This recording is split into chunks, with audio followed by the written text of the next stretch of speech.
ছাদ বাগানের ভিডিওগুলো সবাই এত বেশি পছন্দ করে যে আরও একটি ছাদ বাগানের ভিডিও শেয়ার করলাম। আর আজকে সকাল সকালে চলে গিয়েছিলাম ছাদ বাগানে বেশ কিছু কচু শাক হয়েছিল। ভেবেছি এগুলো তুলে এনে একটু ভর্তা করা যায় কিনা। আমি আর আমার শাশুড়ি মা মিলে দুজনে চলে গেলাম ছাদ বাগানে। আমার শাশুড়ি মা এখানে ছাদ বাগানের কচুগুলো কেটে দিচ্ছিল, আমি দাঁড়িয়ে দাঁড়িয়ে কাটার ভিডিওগুলো করছিলাম। মাশাআল্লাহ অনেকগুলো 10 তারিখ কচু শাক হয়েছে। এগুলো এখন গ্রামেও কিন্তু পাওয়া যায় না, অনেক অঞ্চল আছে যেখানে এগুলো দেখাই যায় না। আর আমাদের ছাদ বাগানে মাশাআল্লাহ অনেকগুলো কচু শাক হয়েছে।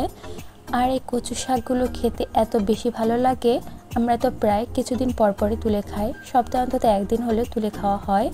আর এই কচু শাকগুলো অনেক সুন্দর এবং হেলদি হয়েছে। আমার শাশুড়ি মায়ের যত্নে এই গাছগুলো এত সুন্দর হয়েছে।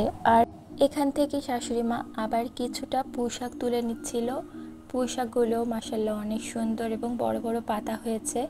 আর পুঁই শাকগুলোর জন্য একটি মাচা তৈরি করে দেওয়া হয়েছে। পুঁই শাকগুলো কিছুদিন আগেও অনেক ছোট চারা ছিল, আর তখনকার কিছু ভিডিও আমি শেয়ার করেছিলাম। আর পুঁই শাকের পাতাগুলো মাশাআল্লাহ দিলে এত সুন্দর, আমরা আগেও কিছুদিন এই পাতাগুলো তুলে নিয়েছি, কিছু ডালও নিয়েছিলাম। আর এটা রান্নার ফলে এত বেশি মজা লেগেছিল। আর আজকে সকালে যেহেতু কচু শাক ভর্তা হবে, সাথে পুঁই শাকের কিছু পাতাও নিয়ে নিয়েছিলাম। এগুলো কিন্তু ভর্তা খুবই মজা লাগে, যদিও আমরা একসময় খেতাম না, কিন্তু হঠাৎ একদিন টেস্ট করে দেখলাম খুবই মজার হয়ে থাকে। তাই তো আমরা এখান থেকেও কিছু পাতা তুলে নিয়েছিলাম।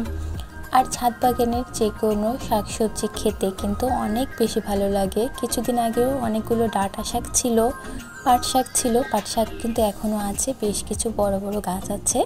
নেক্সট ভিডিওতে অবশ্যই সেগুলো শেয়ার করার চেষ্টা করব। আর আমরা এখন শুধু কিছু পুঁই শাক এবং কচু শাকগুলো তুলে নিয়েছিলাম। আর এই শাকগুলো তুলে নেওয়ার পরে আমি এখানে ছোট ছোট করে কেটে রেখেছি ডগাগুলো। এখন এগুলো থেকে কিছুটা আঁশ ছাড়িয়ে নিতে হবে, কারণ আঁশ অবস্থায় ভর্তা করলে কিন্তু খেতে ভালো লাগে না। এবার সমস্ত আঁশগুলো ছাড়ানো হয়ে গেলে ভালোভাবে পানি দিয়ে ধুয়ে নিতে হবে কচু শাকগুলো।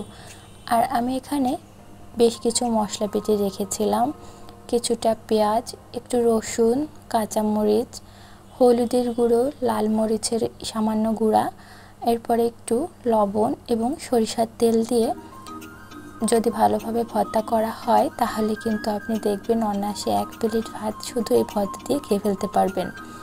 আর পুঁই শাক ভর্তা শুধু পেঁয়াজ এবং কাঁচামরিচ দিয়ে করলেই বেশি ভালো লাগে। অবশ্যই টান ঝাল দিতে হবে, ঝাল ছাড়া কোনো ভর্তাই ভালো লাগে না। যাই হোক, আজকে আপনাদের সাথে আমাদের ছাদ বাগানের এই শাক লতা পাতার ভিডিওগুলো শেয়ার করলাম। কেমন